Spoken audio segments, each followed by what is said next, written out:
Sometimes the darkness outside your window hides more than shadows. In the silence of night, when the world quiets and the wind sighs through the trees, fear can take on a life of its own. Tonight, we invite you to step into the chilling unknown, where the boundaries between safety and danger are thinner than you think. Tonight, we uncover 3 true stories where the unknown came far too close. These are not tales spun for thrill, but accounts drawn from real people whose nights were forever changed. Under moonlit skies and behind trembling walls, they encountered the unexplainable, the moment when the familiar turned hostile and the darkness pressed in. Every account is real, every fear justified. Gather close and listen as we journey into the heart of 3 terrifying encounters, moments when someone or something waited just outside. The answers remain elusive, but the fear endures. Alone beneath the ancient pines, every sound becomes a threat. For Sam, a seasoned camper, the woods were once a place of solace, a sanctuary away from the clamour of daily life. On this night, he pitched his tent far from the familiar trails, seeking quiet. But as the fire died low and darkness crept in, unease settled over him like a heavy blanket. The wind whispered through the treetops, sending branches tapping against each other. Sam tried to convince himself it was nothing. But then, in the hush, footsteps echoed on the forest floor, heavy, deliberate, circling his camp. He froze, heart rattling in his chest, every muscle taut with fear. The steps paused, then resumed, crunching the undergrowth with slow, careful intent. Inside the thin canvas, every sense sharpened. Sam barely dared to breathe. He strained to hear any hint of wildlife, an animal perhaps, rooting for food. But these movements were too precise, too measured. Whoever was out there seemed to be watching, waiting. The footsteps drew closer, circling the tent. Sam's flashlight sat just out of reach, and he was unwilling to move, lest he draw attention.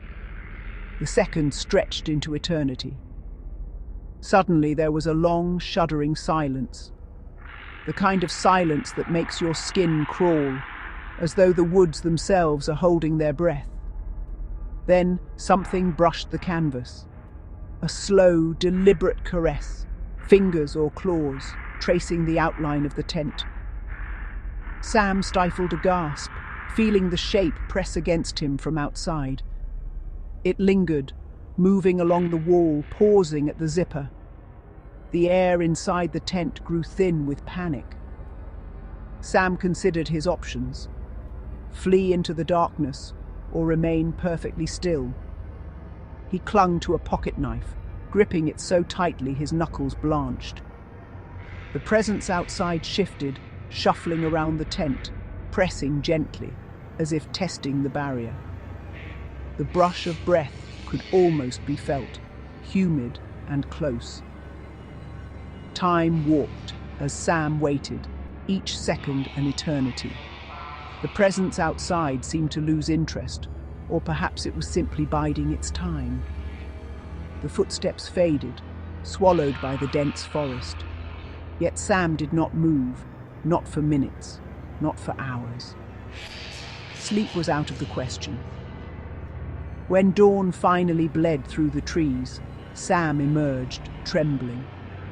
The ground bore no obvious tracks, but the side of the tent was marked, long muddy smears, trailing from the ground up to the zipper. Sam packed in silence, never looking back.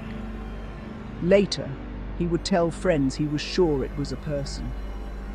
Yet deep down, he doubted. The silence, the patience, the way it lingered.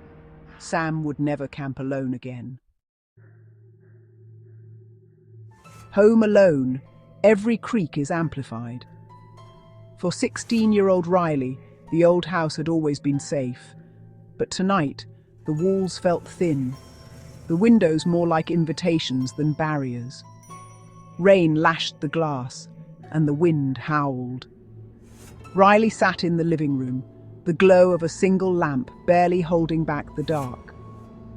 Every small sound, a floorboard settling, a tree branch scraping, set her nerves on edge. Then a faint tapping at the window. Turning slowly, she caught the outline of a shadow. She flicked on the porch light, hoping to banish the shadow. But the light revealed nothing. Only the rain and the empty yard. She tried to laugh it off, blaming her imagination. Yet the tapping resumed, louder, more insistent. Riley stepped closer, peering through the curtains. There, outside, was a face. Pale, eyes wide and unblinking. As she fumbled for her phone, the lights flickered, plunging the room into darkness. Lightning cast twisted shadows across the walls. In one flash, Riley saw a pale hand scraping down the glass. Frozen in terror, she dialed 911. At last, flashing blue lights cut through the storm. The shadow vanished in an instant. Officers found only muddy footprints beneath the window. No sign of a prowler, just the memory of those unblinking eyes. She moved her bed away from the window after that night. But sometimes when the rain falls, she swears she still sees a face in the glass. Stranded in the dead of night, the world changes. For Mark, the drive home was routine, until his car sputtered to a stop on a lonely stretch of highway. No cell signal, no other cars, only the hush of midnight pressing in. He stepped out, flashlight in hand, gravel crunching underfoot. A sudden howl split the night, high-pitched, guttural, nothing like a coyote or wolf. Mark froze, every hair standing on end. Something moved between the trees, a shape, low and quick, just out of sight.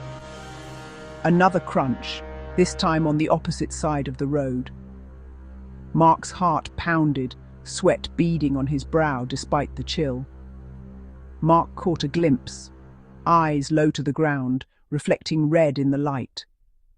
Suddenly the headlights flickered, casting erratic shadows across the road. He retreated to the car, locking the doors. The engine was dead. Lightning flashed, illuminating the road for a brief, heart-stopping moment. In that instant, he saw it. Two eyes wide and unblinking, staring back from the ditch. The shape was wrong, too tall, too thin. Then, as quickly as it appeared, the figure vanished. The howls faded, replaced by the distant rumble of an approaching car. By the time help arrived, whatever had stalked him was gone. But when he drives that road at night, he sometimes catches a glint in the darkness, watching, waiting. He never drives alone and never stops, no matter what. Sometimes the scariest monsters are the ones waiting just outside. For Sam, Riley, and Mark, a quiet night became a living nightmare, a reminder that the boundary between safety and peril is paper thin. The woods, the window, the open road, each became the stage for an encounter with the unknown. The shadows outside our homes, the dark between the trees, the silence of a deserted highway. These are spaces where fear finds fertile ground. What waits there is often more than just our imagination. The stories you've heard tonight are real, their terrors unshakable for those who lived them. Even now, the unknown lingers at the edges, waiting for another chance to slip inside. Remember, when night falls and you hear something outside, you may not be alone. The darkness may be watching, waiting, just beyond your reach. Sleep lightly and trust your instincts. For sometimes, what waits outside is more terrifying than you can imagine.